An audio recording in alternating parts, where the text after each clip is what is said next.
Welcome to another episode of the Plant-Based Jan Adventure Series. I'm trying to find the coolest places on the planet while living a healthy lifestyle on the road. For me, that's plant-based. Now that's an adventure.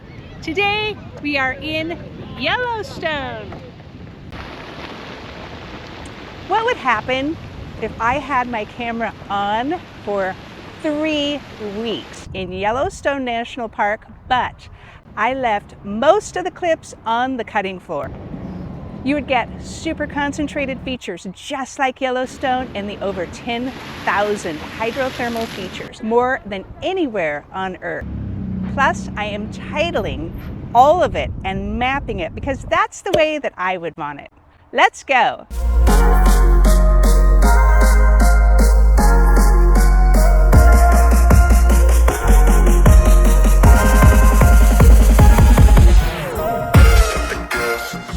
I finally fulfilled a Yellowstone dream to spend some serious time. My challenge was to experience every major attraction, but also everything outside of those typical itineraries.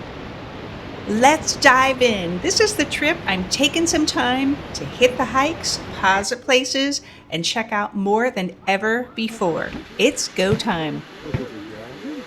Whoa, this is a good trail, and nobody's out here. I went hard, but I capped it at 3 weeks, considered one of the most extreme slices of nature on Earth. We're walking on a super volcano. We're breathing the steam of geysers. The wind just shifted and I'm getting kind of a facial here. We're sharing the road with wildlife. Hey big guy, the road is all yours.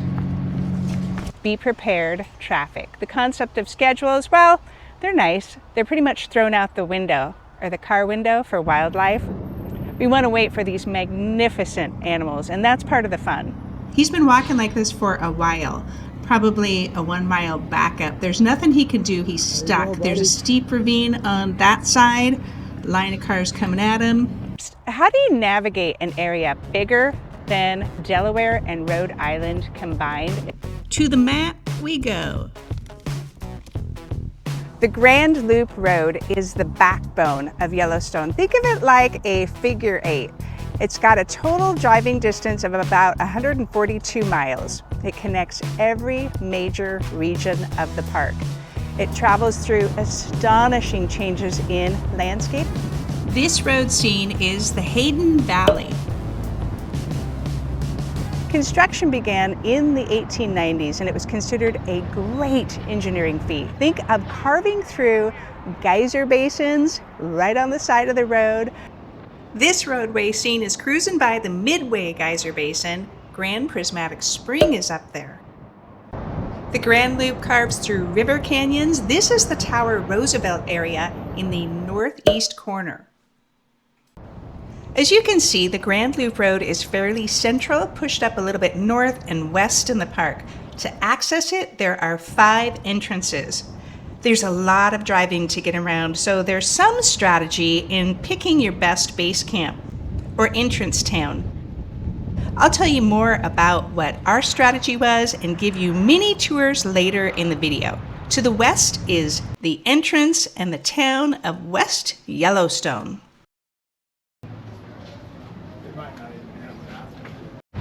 One of the many hotels here. The north entrance near Mammoth Hot Springs is Gardiner, Montana.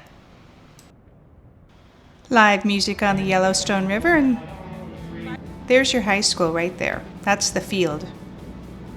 Moving northeast to the uppermost corner is the Silvergate Cook City entrance, also called the northeast entrance. This takes you through the stunning Lamar Valley. I started calling it Bison Byway. It seemed that there was always hundreds around. If you venture out beyond Cook City, you'll be on what Charles Kuralt called the most beautiful road in America, BearTooth Pass. I've been on a lot of roads and I'm thinking he might be right. It is unbelievable. At the east entrance is Cody, Wyoming. It's a cowboy town named after Buffalo Bill Cody. A good part of the drive to or from the east entrance is on the waterfront. Yellowstone Lake is the largest high elevation lake in North America. The shoreline is dynamic too. It's very interesting. You've got pops of steam and color from those hydrothermal features.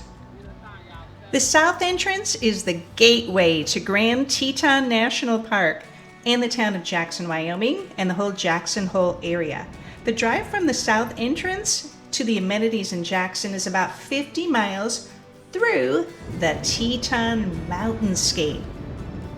These are some of the youngest and most rugged mountains in the world. They seem to just rise straight up out of the valley floor.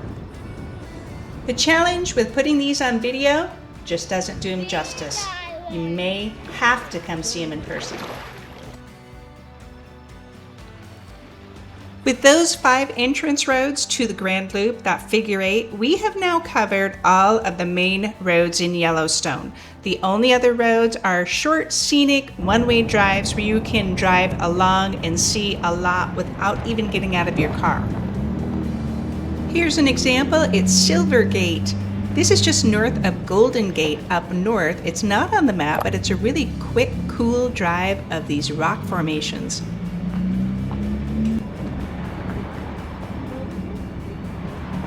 Now that we've figured out how to navigate the park, let's head west. We stayed in West Yellowstone for 2 weeks.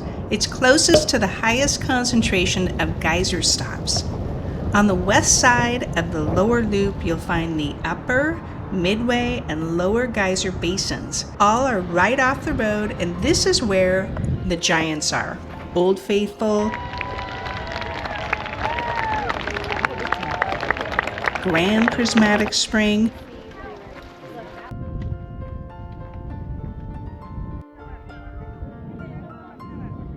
and many more. We stayed in an RV park, and get this, we're also traveling with our elderly cat, Brucey. Today, Brucey is helping us get set up here. Seems very interested in the tire, maybe the tire pressure. He likes the VIP seat okay, but mostly loves holding down the fort from the trailer. What do you think of our spot, Bruce? We got spot number 14. Here's our water filtration setup, Bruce. If you could go ahead and inspect that, that would be great. West Yellowstone has a couple of smaller grocery stores, restaurants, historic hotels, motels, plus a cool side trip, the Grizzly and Wolf Rescue. It's a non-profit sanctuary for grizzlies and wolves who couldn't or shouldn't try to survive in the wild. Where else are you going to get this close to Yellowstone's biggest claws and teeth without ending up in the food chain yourself? And it's all for a fantastic cause. This is their home. It supports their home. And then if you have a day in the park where you strike out, you can come here and enjoy these majestic animals. Getting from West Yellowstone to the Loop follows the ultra-scenic Madison River. That river ultimately flows to Three Forks, Montana to become the headwaters of the Missouri River. These 14 miles are very scenic and go pretty quick most hours of the day.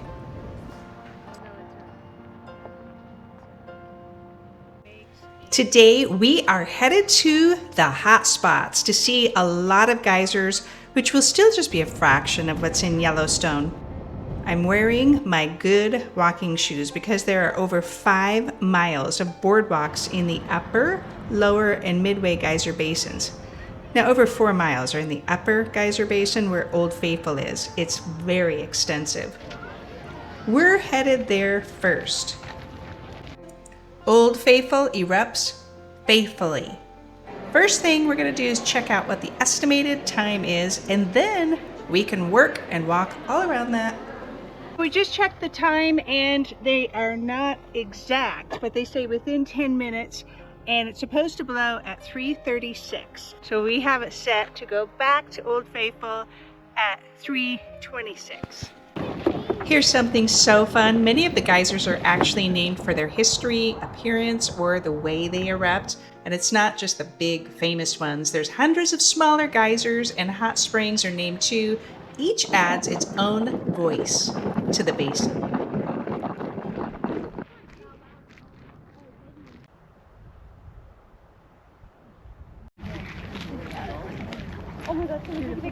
Here we have another one. Presenting Spasmodic.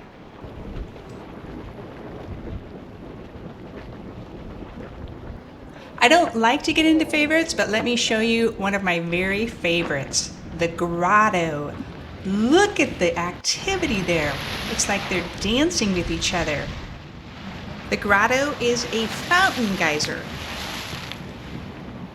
Might need a week just in this area. Part of the path in the Upper Geyser Basin runs along the Firehole River, which runs throughout all these geyser basins.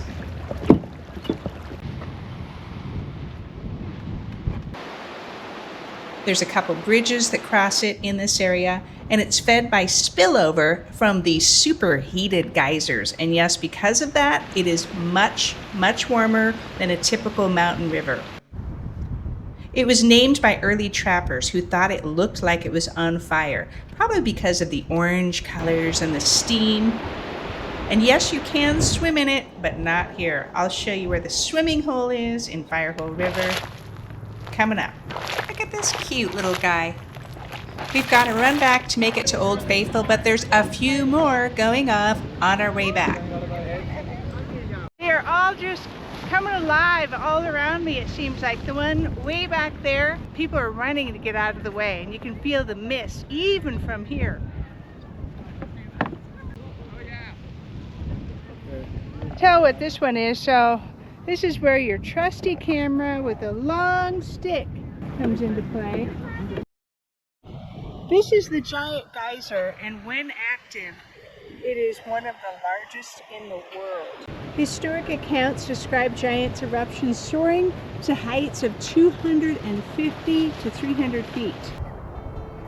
The clock is ticking, but there's so much to see in the Upper Geyser Basin, you really need some time.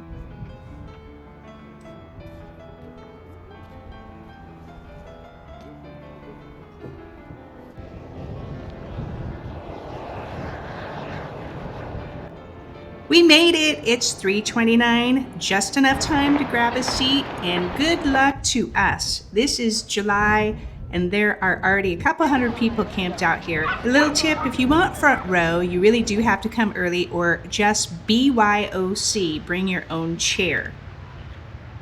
And there it goes, Old Faithful shooting straight up 100, sometimes close to 180 feet. We'll see how this goes.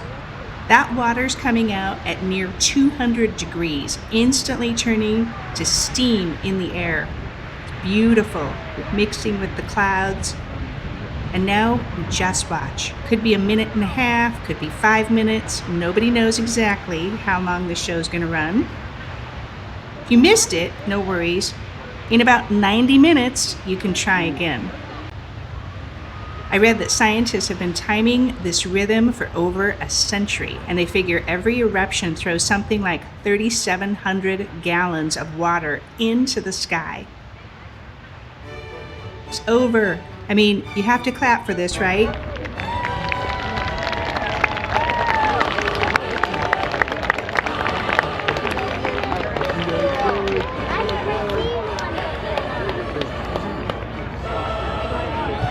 On our way out, let's swing into the Old Faithful Lodge.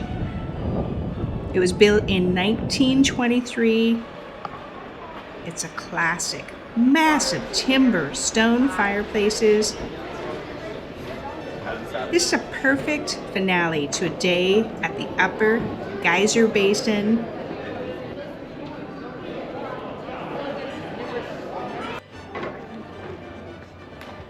We spent all day at this Upper Geyser Basin heading out to the parking lot, but we still didn't even cover the north part of it, so we're gonna pick that up tomorrow. These sunset drives are the best.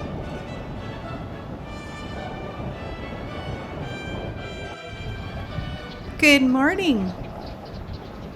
It's really nice that they have these boardwalks because you're literally walking over heated ground. We parked at You Are Here. We're heading down the trail to pick up this whole section that we didn't get to yesterday. This is the trail to Daisy and another look at the Upper Geyser Springs. So what's kind of cool about this trail is nobody's on it and you just find things like this. Here we have Daisy. Apparently will shoot up about 75 feet every 2 to 3 hours predicted. There's an app for that, Yellowstone eruption times. And this is a Punchbowl Spring.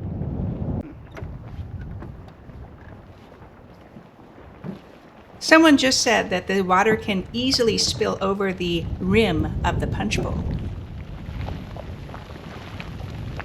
Punchbowl Spring is an actively boiling pool and has been simmering just like this for over 100 years.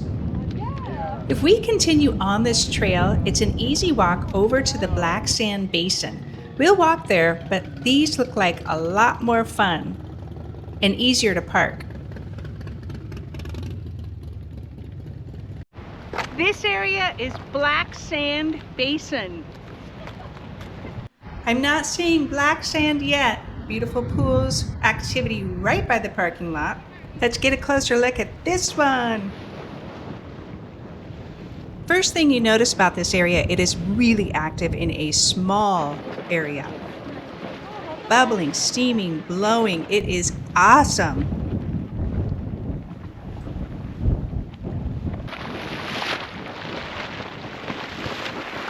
I'm thinking that was the geyser party back there, and this would be the pool area, the serene, peaceful, soft, beautiful pools.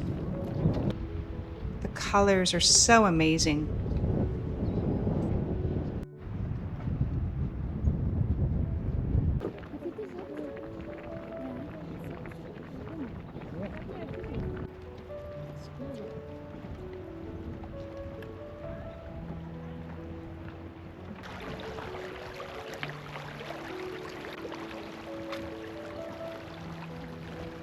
Wrapping up another fantastic day in this huge park. We're driving back by Midway Geyser Basin and strategizing our day here tomorrow. On the way back, let's pull into Fountain Flats Drive. This is an old Yellowstone freight road through these meadows, and I saw that it's popular with bikers. There's a couple of hikes in here. These dust patches are telltale signs that bison are here too, just not right now. Of course, there are some more hot springs and hydrothermal features. It's a beautiful area. We don't have time to stay tonight. We've got to get back. It's a new morning and we're headed to Midway Geyser Basin, along with a few others. It's a popular place. This is where the iconic feature, the Grand Prismatic Spring, is. First, we cross the Firehole River.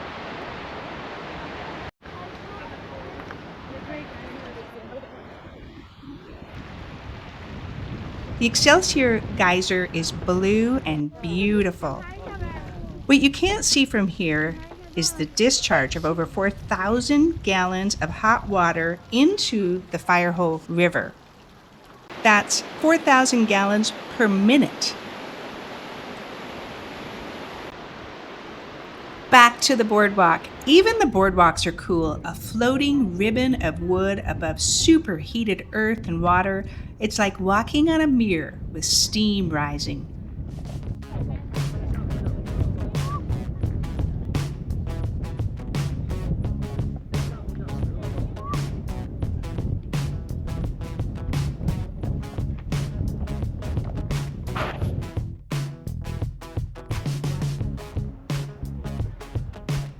Look at the rainbow rim and the size. It's the biggest spring in Yellowstone. The name is descriptive. Grand because of its immense size. Prismatic because of the colors. It's like the heavens rain down candy onto a volcano. This is a high overlook from Fairy Falls Trail. We'll go there in a minute. This whole Midway area boardwalk is less than a mile, but it's going to be one of the slowest miles you've ever walked. As it should. The best overview is from the Fairy Falls Trailhead. It's an overlook. Let's go check that out now.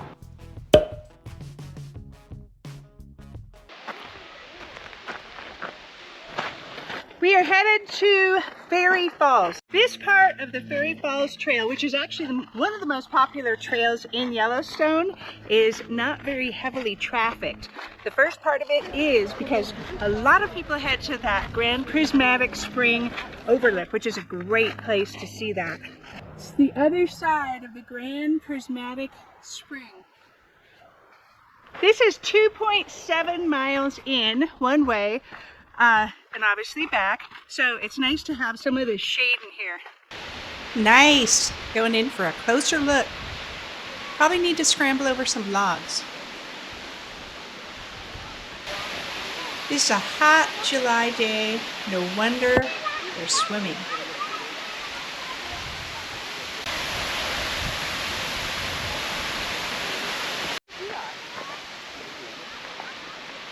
Ah, Yellowstone, where even the chipmunks want some serious screen time. We will indulge him. And then he disappeared like a Hollywood diva, he or she. But the real headliner, Fairy Falls, dropping nearly 200 feet, one of the tallest in the park.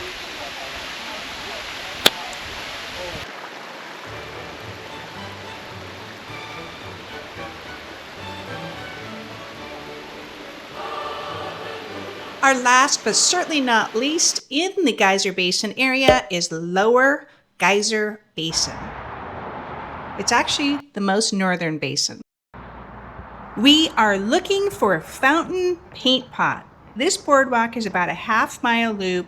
It is right off of the parking lot. Couldn't be easier. The most famous stop here is the fountain paint mud pots. What's cool is the mud changes with the seasons. It's thin and soupy in the spring. It's thicker and stickier by summer, like right now, the hot weather. So far, the fountain paint pots are very cool. This boardwalk really delivers because in one short walk you get hot springs, geysers, fumaroles, and mud pots, all in one place. Now there's a good picture. But wait, there's more paint pots. Northeast, just about 4 miles, we're heading to Artist Paint Pots. This trail is about a 1-mile loop with a short climb to an overlook.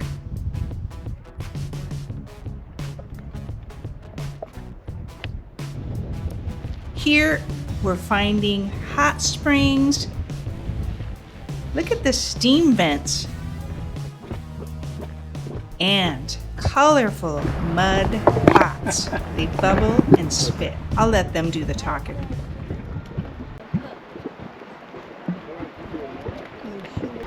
These are kind of muddy, they're very active. Although that one's boiling, so it must be hot too. Yeah, you never know if it's a spring. These are called paint pots because the minerals stain the mud in reds, yellows, even purples, like an artist's palette splattered across the hillside. To finish off this hydrothermal hotspot area of the park, I've got just a couple more areas I want to show you quickly. First up, a hike to Mystic Falls. It's a 3.5-mile trail that follows a creek through the forest to the destination. Almost to Mystic Falls. This isn't a very highly trafficked trail, much less than the Fairy Falls Trail. I see some orange, which denotes hot spots.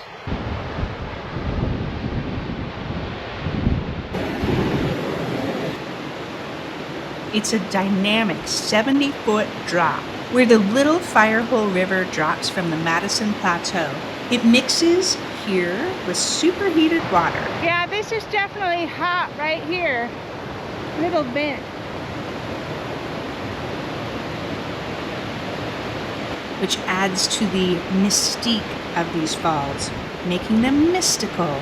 Mystic Falls. Oh yeah, that is hot. Hot, hot, hot. Depending on how long your day is, this could be a good part of it, especially if you canvas the Biscuit Basin area. Biscuit Basin is closed due to unstable hydrothermal activity, which sounds super exciting. I was so disappointed. Here's more information. Safe, but disappointed. Here's what happened. Last summer, on a Tuesday in July, the ground under a pool became active, causing an explosion which sent grapefruit-sized rocks and steam hundreds of feet in the air, mostly towards the Firehole River. A boardwalk was destroyed, but there were no injuries reported, thankfully. They continue to monitor it, so maybe it'll open sometime soon. The other must-visit area on my list was the Firehole Lake Drive. Firehole Spring. But that drive was closed too. Something about road damage. However, so this Firehole Lake Drive, it's 3.3 miles and it's one of these one-way roads, and I was so disappointed to see that it had been closed due to what they called road damage.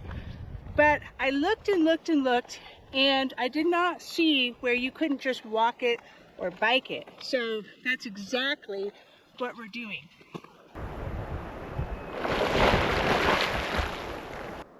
Is this why Firehole Lake Road is closed? I'm looking for road damage, they say, is the reason for its closure to the vehicles. Surprise pool. It's kind of like a ghost town out here. There's no people out here because, of course, they have it closed. Great Fountain Geyser. As of May 25th, it said it was unpredictable. Look at the size of this area. The terraces.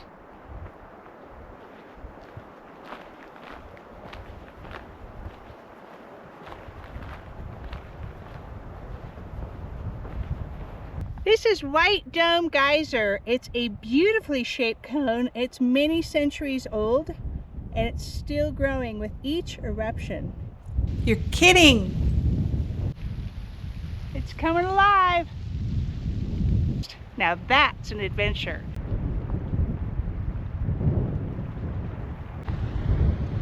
This place is so intense, you just don't even know where to look. Every time you look at something, it's like, oh, around the corner there's something even more colorful or hot or something. It's just amazing.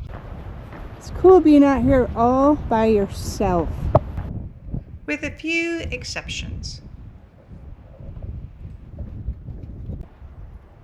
Yeah. There you go, pose. You can see why they call this Firehole Lake.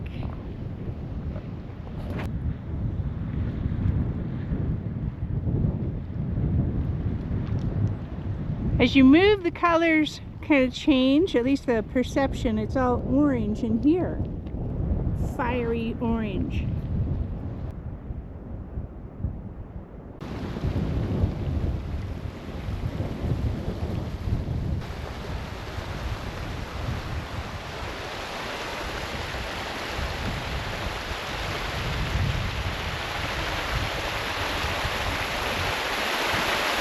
I'm just wondering if maybe they're planning on turning this whole road into a trail. That would make a lot of sense. Yeah, do that. The light is so good on our way back, magical. Here's one final shot of Great Fountain Geyser. You can see why I had to come on this Firehole Lake Drive trail. It is time to move along in this park. Even Brucey says, you guys have seen enough geysers, and he's always right. Of course, yes. Yellowstone is massive, about 2.2 million acres, nearly 3,500 square miles. Inside these boundaries are hundreds of waterfalls, over 1,000 rivers and streams.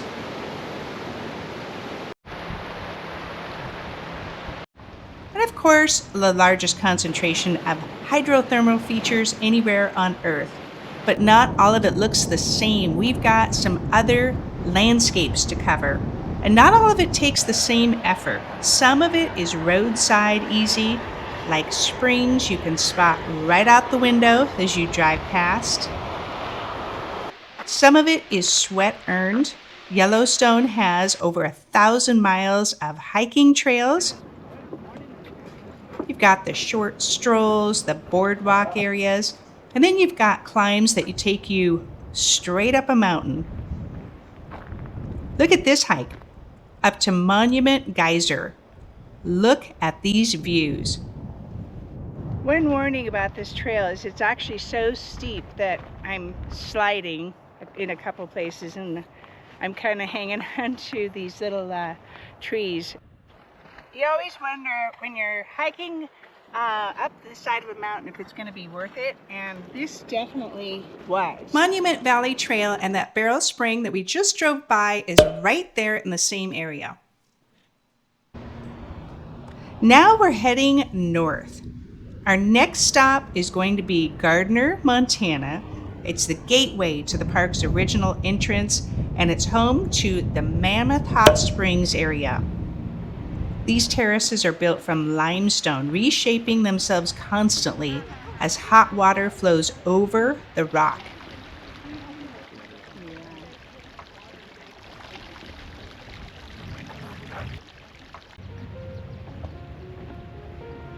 Gardiner also opens the door to the northern range, the bison byways, Lamar Valley, some of the best wildlife watching in Yellowstone.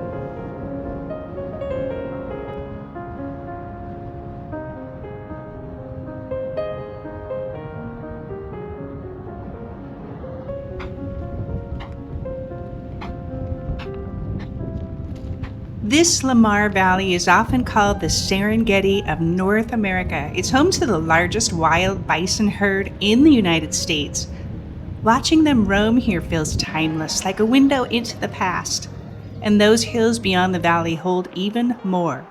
Bears, wolves, and countless other animals that aren't always easy to spot, although plenty of people come with cameras ready just in case.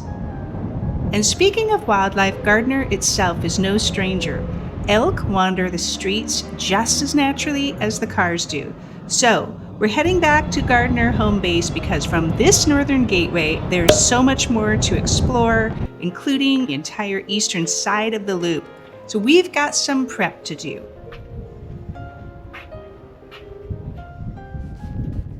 Brucey is super happy with our spot in Gardiner, and after a little bit of outdoor time, I think he would like us to leave.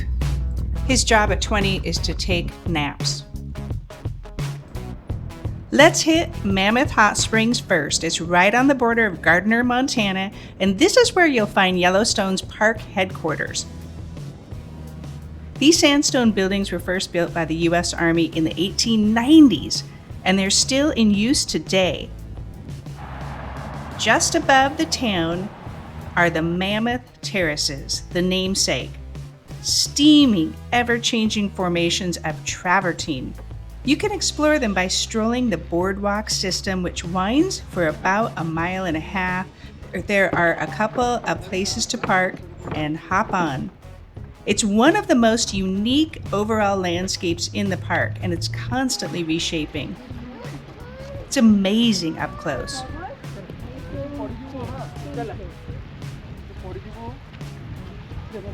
Looking at this shot, at that horizon up towards Gardiner, one thing I need to tell you is getting in and out of Yellowstone's north entrance has changed since the June 22 flood. It washed out the main road, so travel now follows the old Gardiner Road. It was once the original stagecoach route. It's about 4 miles of steep, winding terrain with grades up to 12%. It's beautiful, but if you're towing a trailer or driving an RV, get prepped. We've covered the west side to the south and to the north. Now we head east. Seems this park never ends. We're headed to Grand Canyon of the Yellowstone. This is a place where you could spend an entire day for sure. The canyon stretches nearly 20 miles and plunges more than 1,000 feet deep. Like the other Grand Canyon, this one even has a North Rim Drive and a South Rim Drive. But here, it's the Yellowstone River that carves out the canyon's walls. Dropping to the bottom of these glorious canyons, waterfalls. We'll begin chasing our first waterfall at the biggest and tallest, the Lower Falls. The trail dives down through 8 to 10 switchbacks. It drops roughly 600 feet in just 0.4 miles. We are standing at the brink of a 308-foot drop. The Yellowstone River is thundering clear water into the canyon.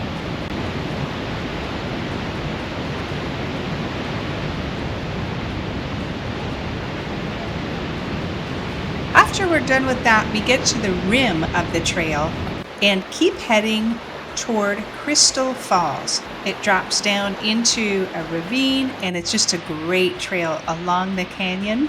Crystal Falls has an overlook, and it's a quieter drop, a smaller waterfall.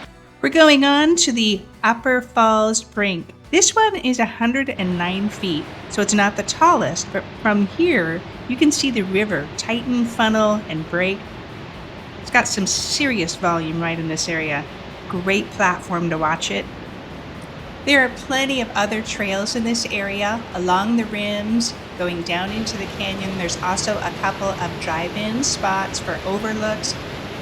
Nearby Canyon Village and the visitor center can get you all set up with the maps, the roads, the hikes, the parking areas, and get you really familiar with it. Okay, you are here. Okay, that's what I was looking for. I'm sorry. Yeah. It is a grand area. We were heading south through the amazing Hayden Valley, home of a lot more bison, and we had the most unexpected experience at Mud Volcano. It's a loop with a lot more hot spots right here. It's an easy stop with parking right at the trailhead. It's a 0.6 mile boardwalk loop that climbs about 100 feet. The air here is thick and sharp with sulfur, and the hillside is alive with vents, mud pots, and cauldrons. The hill itself is hot. And the names, they sound like a fantasy novel. Dragon's Mouth, Black Dragon's Cauldron, Churning Cauldron, Grizzly Fumarole. The best part, we met a new friend, a Yellowstone local. This massive bison was lounging by Sulphur Cauldron, rolling in the dirt like it was his private spa day. And I did find out the reason they like these spots is it keeps the bugs off of them, and they also find their favorite spots in the winter when it's warm, and they just come back to them. Mud Volcano, unpredictable and unforgettable. It's exactly the kind of stop you don't see coming. Back in the car, heading south, we're detouring to LeHardy Rapids, that wide, wild stretch where Yellowstone Lake gives way to the river. LeHardy is more than a pretty rapid. It's where the Yellowstone River truly begins, and the name after Paul LeHardy, whose raft capsized here in 1873, scattering his supplies into the currents. From the parking area, you walk down staircases and boardwalks, maybe 100 yards to the river's edge, where powerful currents crash over boulders. In late summer, you can stand and watch cutthroat trout vaulting upstream in that battle against gravity. This was a really easy must stop. I love this wide and wild section of the river. It is absolutely mesmerizing. Back on the road, heading south, we are rolling into the Fishing Bridge Zone. It was once a trout fishing spot. The original 1902 bridge was closed to fishing in '73 to protect the spawning population. The Fishing Bridge Visitor Center sits nearby. It's one of Yellowstone's rustic National Park Service trailside museums, offering windows into the lake's ecology and the wildlife that's drawn to its waters. Looking at the water, here's a fun fact. Yellowstone has just one hard-sided only campground. It's the Fishing Bridge RV Park, right on the lake. Because it sits in prime grizzly bear country, tents and pop-ups aren't allowed here. Only hard-sided rigs. That works for me. From there, we're going to continue east along the lake shoreline via the East Entrance Road. This is a stunning waterfront drive. Here's a lake by the lake. Before the road climbs towards Sylvan Pass, we're going to veer off to Lake Butte Overlook. Very nice overlook, 600 feet up. This shot is an area farther from a road than any other place in the lower 48 states. There's no significant development between here and Jackson, Wyoming, 100 miles south. This is such a good stop. We didn't push all the way to Cody this time. We've been there before. It's a classic cowboy town worth its own visit. But this stretch, this drive along the lake's edge is a quiet spine of Yellowstone you usually don't see.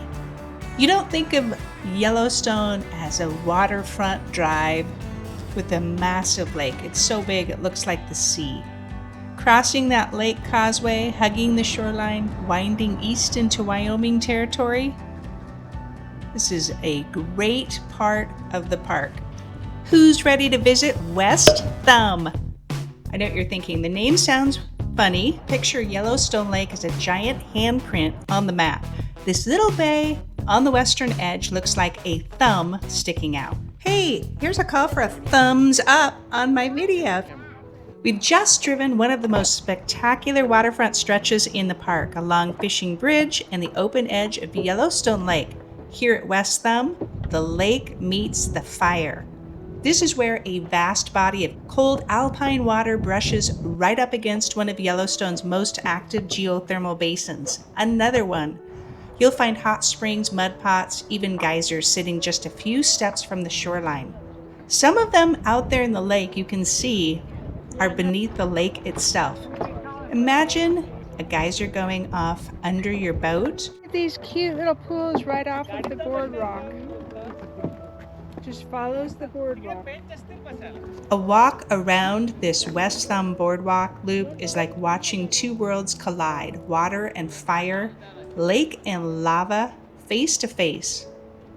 West Thumb, easy half day, maybe more. We could stay at West Thumb a lot longer, but we're cutting out early because it's a long trip back to the north end of the park, and on the way, we're gonna stop at the Tower Roosevelt area. Right on the road is a baby. It looks like a black bear. I don't know where Mama is. Doesn't matter. We're in our truck.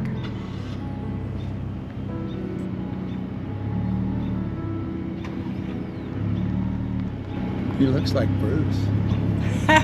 Just like Bruce, he's looking for treats. This area sits on the edge of the Yellowstone River Canyon. This boardwalk takes you right out to an overlook where you can see the river 300 feet below. It's hard to believe this same river starts way back at Yellowstone Lake, winds through the LeHardy Rapids, then slices its way through miles of volcanic rock. Tower Roosevelt gets its name from Tower Fall, a 132-foot waterfall, and President Theodore Roosevelt, who camped in this area in 1903. So the name is half waterfall, half president. Not a bad combo. It's also right on the edge of the Lamar Valley, which is the home to the bison.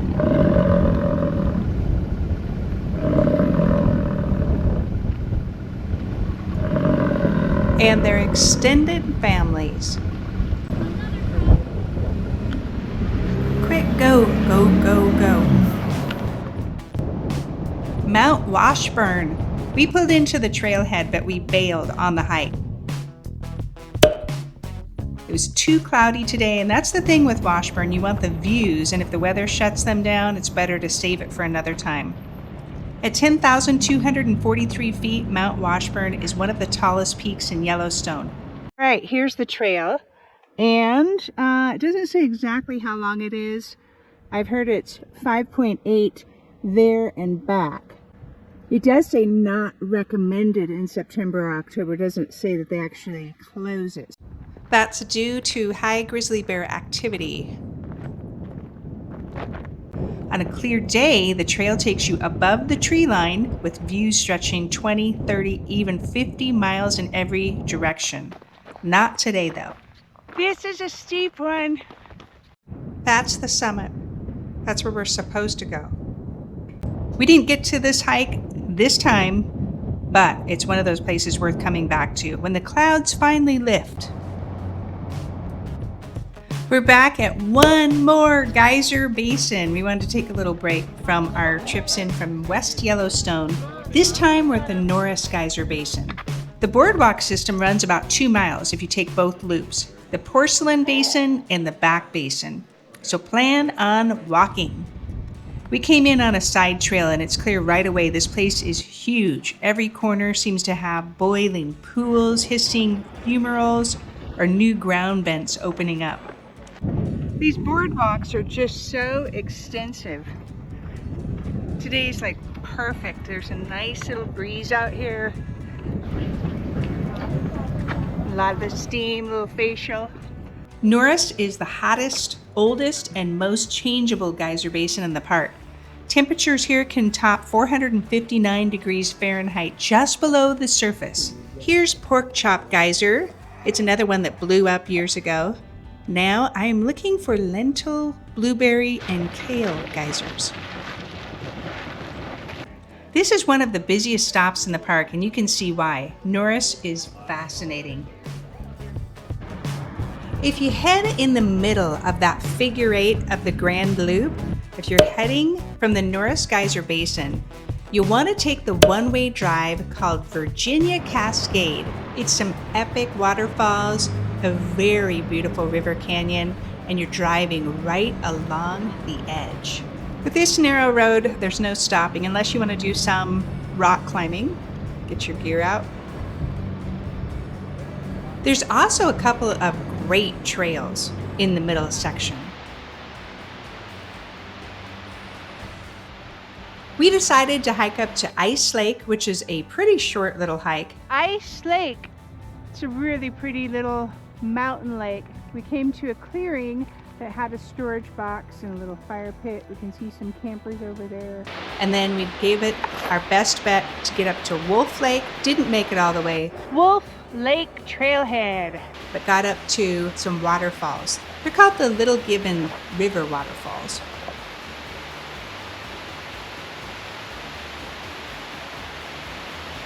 If you're looking for solitude in Yellowstone, this is the kind of trail you want to be on. I have not seen one person on this trail.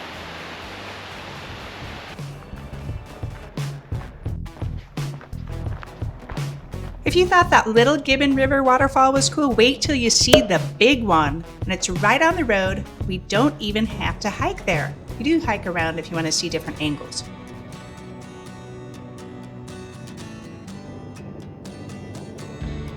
It's popular. Parking is a bit of a challenge. This is Gibbon Falls Trail, and it's really accessible. It's all nice and paved.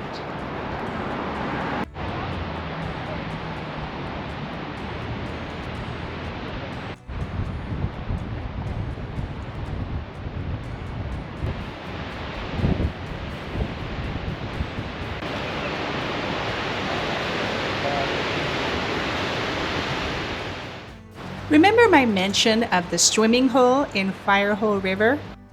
Let's go there now. That is at Firehole Canyon Drive, another epic one-way drive. So right outside of West Yellowstone as you hit the loop. The swimming hole is usually open midsummer when the currents die down and it's safer to swim. Even so, there are a number of rules to follow. And if you don't bring your bathing suit, just go for a drive.